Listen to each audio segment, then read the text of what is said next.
Hello friend, आपका स्वागत करते हैं आपके अपने YouTube channel Anjana study point. दोस्तों, आज हम लोग पढ़ेंगे गोलीय दर्पण की फोकस तथा फोकस दूरी। दोस्तों, मेरा ये जो वीडियो है इस चैप्टर का वीडियो नंबर 5 होगा। इसके पहले 4 वीडियो ऑलरेडी बन गया है। पहले जो लोग नहीं देखे हैं तो इसके पहले वाले वीडियो को प्लेलिस्ट से जाके देख ले, ताकि ये वीडियो उनको देखने में और समझने में आसानी हो। चलिए दोस्तों, शुरुआत करते हैं आज के इस टॉपिक से। देखिए दोस्तों, कल अब इसके पिछले वीडियो में मैंने अब तक गोलीय दर्पण के बारे में बताया था कि गोलीय दर्पण जो होता है एक खोखले गोले का भाग होता है, और गोलीय दर्पण को ही जब काटते हैं, अलग करते हैं, अगर बाहर से रंगते हैं तो एक अवतल बनता है, अगर अंदर से कलर करते हैं तो एक उत्तल बनता है। अब यहाँ पे एक समझने वाली बात क्या है कि अवतल दर्पण को हम कहते हैं अभिसारी दर्पण और उत्तल दर्पण को कहते हैं अपसारी दर्पण। देखिए, किरण पुंज जब हम पढ़ाए थे तो वहां हम जिक्र किए थे किरण पुंज 3 प्रकार का होता है। एक होता है समांतर किरण पुंज, कुछ इस प्रकार से जाएगा, उसको कहेंगे समांतर। अगर को सभी किरण एक बिंदु पे आके मिल जाए उसको कहेंगे अभिसारी, एक बिंदु पे मिल जाए उसको कहेंगे अपसारी, और एक बिंदु से चारों तरफ फैल जाए उसको कहते हैं अपसारी। अब देखिए, अवतल दर्पण का नेचर क्या होता है कि अवतल दर्पण के सामने कोई भी किरण आती है तो वो अंदर की तरफ क्या होता है, एक बिंदु पर आके मिल जाती है। कोई किरण जाएगी तो एक बिंदु पे आके मिल जाती है, अवतल दर्पण का गुण होता है। अवतल दर्पण में कोई किरण दर्पण से टकराने के बाद एक बिंदु पे मिल रहे, देखिए जितना भी किरण पुंज है एक बिंदु पर मिल रही है, तो मिलने वाले को क्या कहते हैं, तो कहिएगा अभिसारी। यही बात जब उत्तल दर्पण की करेंगे तो उत्तल दर्पण में क्या होता है, इसका नेचर होता है कि उत्तल दर्पण के परावर्तक सतह कोई किरण आया तो परावर्तन के बाद ये क्या होता है, तो अलग दिशा में फैल जाती है। देखिए, ये यहाँ आएगा तो दूसरे दिशा में क्या होती है, फैल जाती है, छितरा जाती है। तो ये फैलने के कारण, बिछड़ने के कारण, ये बिछड़ने वाले किरण को क्या कहते हैं, तो देखिए उसको कहते हैं अपसारी। इसलिए अब फाइनली हम नाम देंगे अवतल दर्पण को अभिसारी दर्पण और उत्तल दर्पण को अपसारी दर्पण। लेकिन आज के टॉपिक में हमको पढ़ना था अवतल दर्पण के गोलीय दर्पण की फोकस तथा फोकस दूरी। देखिए दोस्तों, अगर बात कर रहे हैं गोलीय दर्पण की, तो गोलीय दर्पण कहने से अवतल और उत्तल दोनों का बोध हो जाता है।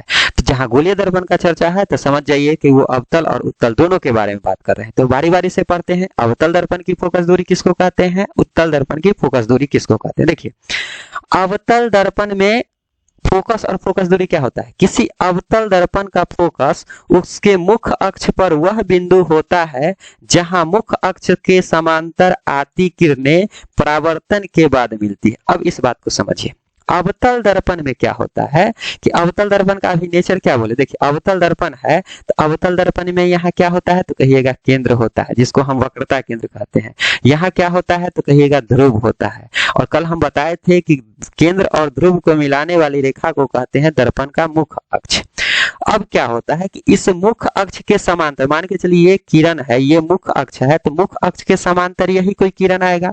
तो दर्पण से टकराया, मुख्य अक्ष के समांतर कोई किरण आए तो दर्पण से टकराने के बाद मुख्य अक्ष पे के किसी एक बिंदु पे आके मिलती है। देखिए, ये अगर मान के चलिए इसके समांतर आया, ये इसके समांतर किरण आया, दर्पण से टकराया, और ये मुख्य अक्ष, देखिए ये जो मुख्य अक्ष है, तो इस मुख्य अक्ष के किसी भी पॉइंट की बात करें, इस मुख्य अक्ष के आप किसी भी पॉइंट की बात करें तो उस पॉइंट को क्या कहें, देखिए ये मेरा मुख्य अक्ष था, तो मुख्य अक्ष का एक ये बिंदु हुआ ना, तो देखिए मुख्य अक्ष के बिंदु पर जो जहां टकराती है उस बिंदु को ही कहते हैं फोकस। तो देखिए क्या लिखा हुआ था, किसी अवतल दर्पण का फोकस उसके मुख्य अक्ष पर कोई ना कोई बिंदु होता है, और कौन बिंदु होता है, जहां मुख्य अक्ष के समांतर कोई किरण आए तो परावर्तन के बाद मिलती है। अब यहाँ देखिए, ये मेरा मुख्य अक्ष था, मुख्य अक्ष में ध्रुव था और ये केंद्र था, इसके समांतर एक किरण आई, तो आती है किरण, तो क्या बोले, अब इसको कहते हैं अभिसार। अवतल दर्पण में प्रकाश की किरण क्या होती है, एक जगह आके मिलने लगती है, तो किस बिंदु पर मिल रही, तो मुख्य अक्ष के जिस बिंदु पे मिलती है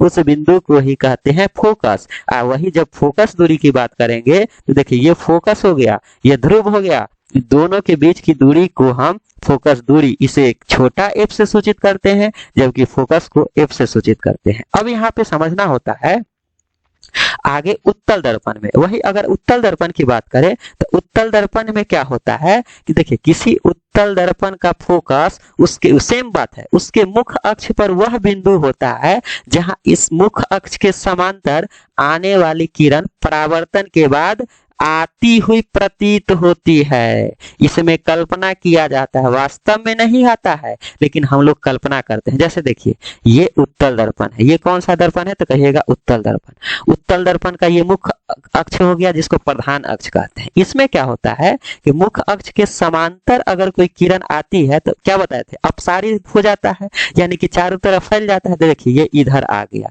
अगर ये किरण इधर इसके समांतर आ रहा है तो परावर्तन के बाद इस दिशा की ओर निकल जाता है, लेकिन ये तो मुख्य अक्ष के किसी बिंदु पर नहीं गया, तो हम इसको कल्पना करते हैं, इस लाइन को हम पीछे बढ़ाते हैं, इस लाइन को पीछे बढ़ाते हैं और ये परावर्तित किरण को पीछे बढ़ाते हैं। देखिए ये था आपतित किरण और ये क्या था, परावर्तित किरण। तो परावर्तित किरण परावर्तन क्या बोले, परावर्तन के बाद, तो देखिए अवतल दर्पण में, ये अवतल दर्पण में परावर्तन के बाद एक बिंदु पर वास्तव में मिला था। देखिए परावर्तन के बाद एक बिंदु में मिला था, लेकिन उत्तल दर्पण में ये परावर्तित हो गया, उत्तल दर्पण में परावर्तित हो गया लेकिन हमको मिला ही नहीं। तो इसका हम लोग क्या करते हैं, पीछे की तरफ बढ़ा के कल्पना करते हैं और ये जो मुख्य अक्ष के जिस बिंदु पर मिलता है उसको ही कहते हैं फोकस। अब यहाँ फिगर में समझिए ये क्या था, तो ये कहिएगा कि मेरा उत्तल दर्पण था। ये जब उत्तल दर्पण था तो उत्तल दर्पण में मुख्य अक्ष के समांतर ये किरण आया और इसका परावर्तन हो गया। यहाँ भी एक किरण आया, इसका भी क्या हो गया, परावर्तन हो गया, लेकिन ये तो कहीं मिला नहीं। लेकिन तो इसका हम लोग पीछे क्या करते हैं, कल्पना करते हैं, कल्पना करके कहते हैं ये जिस बिंदु पे मिलता है, मुख्य अक्ष पर ही बिंदु है ना, देखिए मुख्य अक्ष पर वह बिंदु जहां इसके समांतर जो किरण आई, तो ये किरण परावर्तन के बाद, देखिए परावर्तन के बाद हमको क्या हुआ, कल्पना किए, प्रतीत किए, क्या है, फोकस है। तो ये उत्तल दर्पण का फोकस हो गया। अब वही फिर कहेंगे फोकस दूरी किसको कहेंगे, तो फोकस और ध्रुव के बीच की दूरी को कहते हैं फोकस दूरी, इसको छोटा एफ, जबकि फोकस को एफ से सूचित करते हैं। अब यहाँ पे एक इंपॉर्टेंट चीज समझना होता है और परीक्षा के पॉइंट ऑफ व्यू से बहुत ही महत्वपूर्ण होता है, क्योंकि परीक्षा में ज्यादातर वो पूछा जाता है सिद्ध करने वाला कि ये जो एफ जो होता है गोलीय दर्पण की, ये जो फोकस होता है हमेशा वक्रता त्रिज्या की आधी होती है। यानी ये जो एफ होता है, फोकस दूरी जो होता है वो हमेशा वक्रता त्रिज्या की आधी होती है। यानी देखिए मान के चलिए ध्रुव और ये वक्रता केंद्र की दूरी अगर 20 सेंटीमीटर है तो ध्रुव और फोकस के बीच की दूरी, फोकस दूरी 10 सेंटीमीटर होगी। ये गोलीय दर्पण का होता है। ये किसका होता है, गोलीय दर्पण। तो ये चीज अवतल में भी अप्लाई होता है और उत्तल में भी अप्लाई होता है। तो इस चीज को ही अगले वीडियो में हम लोग समझेंगे कि जो फोकस दूरी जो होता है वो वक्रता त्रिज्या की आधी होती है। इस चीज को हम लोग सेपरेट वीडियो में सिद्ध करेंगे कि F बराबर R/2 कैसे होता है। तो उम्मीद करते हैं दोस्तों वीडियो पसंद आया होगा तो लाइक एंड सब्सक्राइब जरूर करें। धन्यवाद।